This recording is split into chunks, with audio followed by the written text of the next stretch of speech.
সবাইকে নমস্কার। অনেক দিনের অন্তরালে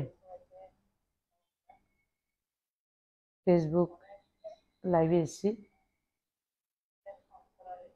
আজকে আমাদের জন্য একটা বিশেষ দিন,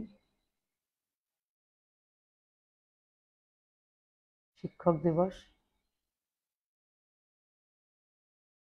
আমার শিক্ষকদেরকে আমার প্রণাম। সবাইকে এই টিচার্স ডে বা শিক্ষক দিবসের শুভেচ্ছা, অভিনন্দন, প্রণাম। আমরা 2024 এই আগস্ট মাস স্বাধীনতার মাস, এবং এই আগস্ট মাসে আমরা সৌভ্রাতৃত্বের যে বন্ধন, রাখি উৎসব উদযাপন করেছি।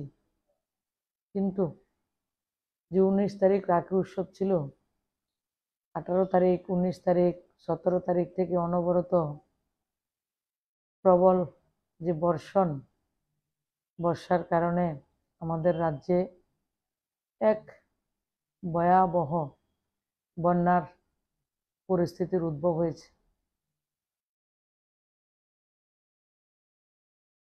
সরকারের পাশাপাশি আমাদের দলের প্রত্যেকটা কার্যকর্তা নিজের প্রাণের চিন্তা না করে যেভাবে মানুষকে রক্ষা করার জন্য, মানুষের জানমালকে রক্ষা করার জন্য সর্বোচ্চ কাজ করেছেন এবং এখনো করে চলছেন, সবাইকে আমার তরফ থেকে অনেক অনেক ধন্যবাদ এবং কৃতজ্ঞতা। এবং যারা এই রেস্কিউ করতে গিয়ে, একজন আমাদের পিএসআর রাইফেলসের জওয়ান থেকে শুরু করে একজন তো মাকে উদ্ধার করতে গিয়ে নিজের প্রাণ বিসর্জন দিয়েছেন, এবং অনেকেই ধস পড়ে গিয়ে, এবং একজনকে এখনো বের করা যায়নি খুঁজে। যারা স্বর্গবাস হয়েছেন সবার প্রতি আমার স্মৃতির প্রতি শ্রদ্ধাঞ্জলি, প্রণাম, এবং তাদের প্রত্যেকের পরিবারের প্রতি সমবেদনা। আমরা সবাই সাবধানে থাকব। জল অনেকটা কমে গেছে, কিন্তু এই বন্যার যে ধ্বংসলীলা সংগঠিত করেছে প্রত্যেকটা জায়গায়, বিশেষ করে গ্রামে গঞ্জে, রাজ্যের 3টা ডিস্ট্রিক্ট সবচেয়ে বেশি ক্ষতিগ্রস্ত। তার মধ্যে দক্ষিণ ত্রিপুরা জেলা, গোমতী জেলা এবং সিপাহীজলা জেলা। 3টা বাজার সাংঘাতিকভাবে ক্ষতিগ্রস্ত হয়েছে। উদয়পুর বাজার, শান্তিবাজারের বাজার এবং আমাদের বিশালগড়ের বাজার, বড় বাজারের মধ্যে। ছোটখাটো তো অনেক হয়েছে। একটা অন্য ধরনের জলের যে উন্মাদনা, সেটা আমরা লক্ষ্য করেছি। দিন রাত 24 ঘন্টা, 20 তারিখ, 21 তারিখ, 22, 23, এই 4 দিন, এবং 24 তারিখও অনেক জায়গা থেকে আমরা মানুষকে রেস্কিউ করেছি।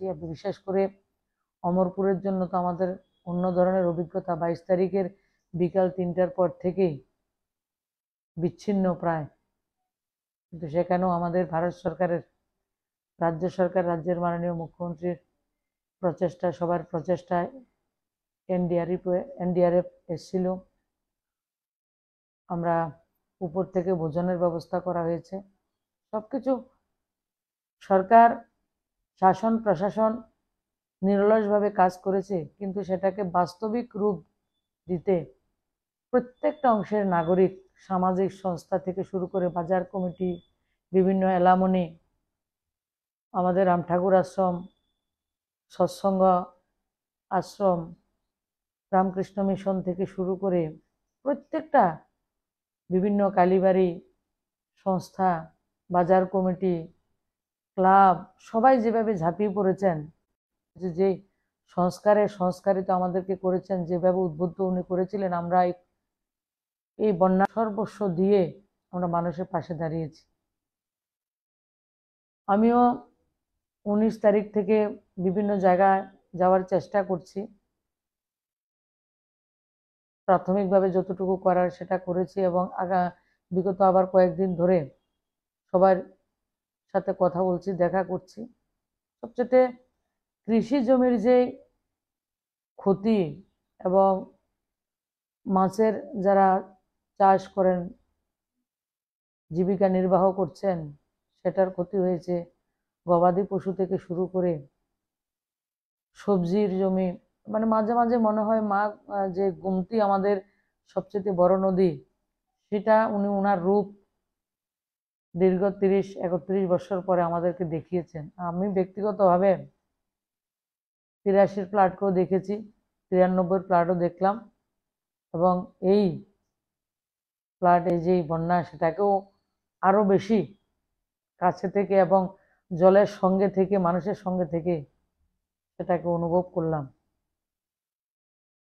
আমাদের রাজ্যের, আমার ব্যক্তিগত অভিমত, এই ফ্লাডে আমাদের রাজ্যের যে বাজেট 27,000 কোটি টাকা, আমার মনে হয় থেকে অনেক বেশি লোকসান। বিভিন্ন দপ্তর, আমাদের ইলেকট্রিক দপ্তর থেকে পিডব্লিউডি, আরডি, সমস্ত দপ্তর মিলিয়ে অনেক লোকসান আমাদের হয়েছে।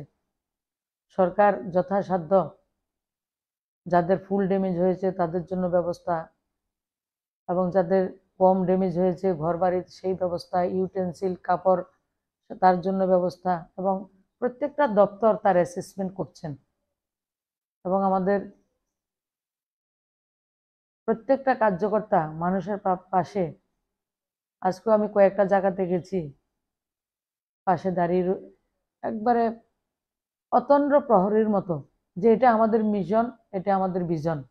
কেউ কাউকে বলতে হয় না, কেউ কাউকে নির্দেশ দিতে হয় না। আমরা সবাই সর্বক্ষণের প্রহরী হিসাবে রাজ্যের মানুষের পাশে আমরা দাঁড়িয়েছি। আমার আজকের মূল উদ্দেশ্য হচ্ছে বিভিন্ন জায়গায় আমার সাধ্যমতো বিগত দিনে যেভাবে ছিলাম আপনাদের পাশে দাঁড়ানোর চেষ্টা করছি, কিন্তু সব জায়গায় যাওয়া আমার দ্বারা সম্ভব হচ্ছে না। যারা যাচ্ছেন তাদেরকে অসংখ্য ধন্যবাদ জানাই, সাধুবাদ জানাই। যে কোনো জায়গাতে, আমি যে জায়গাতে যাচ্ছি তো সেটা হচ্ছে, চেষ্টা করছি। যে জায়গাতে আমি পৌঁছতে পারছি না, যদি সেই জায়গাতেও আমার কোনো প্রয়োজনীয়তা আপনারা অনুভব করেন, আমি আমার সর্বশক্তি দিয়ে ব্যক্তিগতভাবে আমি চেষ্টা করব। এবং সম্মিলিত প্রচেষ্টাই এই যে তাণ্ডবের লীলা আমরা লক্ষ্য করেছি, এবং আগামী দিন যেটা হয়েছে, যে লোকসান থেকে রাজ্যের কৃষকদেরকে, ব্যবসায়ীদেরকে, শ্রমিকদেরকে বের করে আনা, এবং জমি, যেটা আমি জোলাইবাড়ি ব্লকে দেখেছি, মুহুরীপুর, সাতচাঁদ, বগাফা, বিভিন্ন ব্লকে, আমি মনবুক ব্লকে দেখেছি, আজকে কাকরাবনও দেখলাম, যে জমির চেহারা বদল হয়ে গেছে।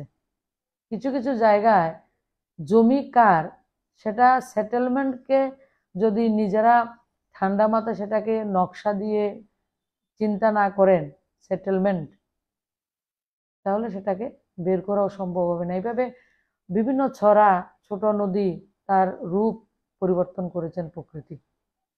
সেই জায়গায় আমাদের চ্যালেঞ্জ অনেক লম্বা, অনেক সময় সেই চ্যালেঞ্জকে অ্যাকসেপ্ট করে আমাদেরকে এগিয়ে যেতে হবে। সামনে দুর্গা উৎসব, দুর্গাপূজা, সবাই অনাড়ম্বর দুর্গা উৎসব, দুর্গাপুজো করবেন। গণেশ চতুর্থী, সেটা অনাড়ম্বর করার জন্য অনুরোধ করব। বাকিটা আপনাদের বিষয়। আমরা সবাই নিজের সর্বশক্তি দিয়ে প্রত্যেকটা পরিবারের পাশে বিগত দিনে যেভাবে ছিলাম সেভাবে থাকব, সেই আশা রাখছি। সবাই ভালো থাকবেন, সুস্থ থাকবেন। এবং আবারও বলছি, আমি যে জায়গাতে পৌঁছতে পারছি সেই জায়গাতে তো হচ্ছে, এবং আমরা একটা যে জায়গাতে পৌঁছানো সম্ভব হচ্ছে না, যদি আপনাদের কোনো প্রয়োজন অনুভব করেন, তাহলে আমি আপনারা আমার যে এই মানসিকতা নিয়ে সবসময় ছিলাম, থাকবো, এবং আপনারা আমাকে সেই স্নেহ ভালোবাসা প্রতিনিয়ত দিচ্ছেন, তো সেটা আপনারা মনে রাখবেন। এই কথাটুকু বলার জন্য আজকে আমি লাইভে এসেছি। সবাই সবার খেয়াল রাখবেন, জল ফুটিয়ে খাবেন, এবং ফিনাইল ব্যবহার বিভিন্ন যে জায়গায় স্যাঁতসেঁতে ভাব রয়েছে, ফিনাইল দেওয়া সব কিছু করছেন আপনারা, তারপরও শিশুদের সবচেয়ে বেশি খবর রাখবেন। বিভিন্ন জায়গায় যে জায়গাতে গবাদি পশু রয়েছে, বিভিন্ন সংস্থা তাদের জন্য, সেই গবাদি পশুদের জন্য হেলথ ক্যাম্প, আমাদের ডক্টর সেল, অন্যান্য ডক্টর সবাই, স্বাস্থ্যর কর্মীরাও বিভিন্ন জায়গায় স্বাস্থ্য শিবির অনুষ্ঠিত করছে। সব কিছুর লাভ আমরা সবাই মিলে তুলব, সেই প্রত্যাশা রাখছি। সবাই ভালো থাকবেন। নমস্কার, শুভরাত্রি।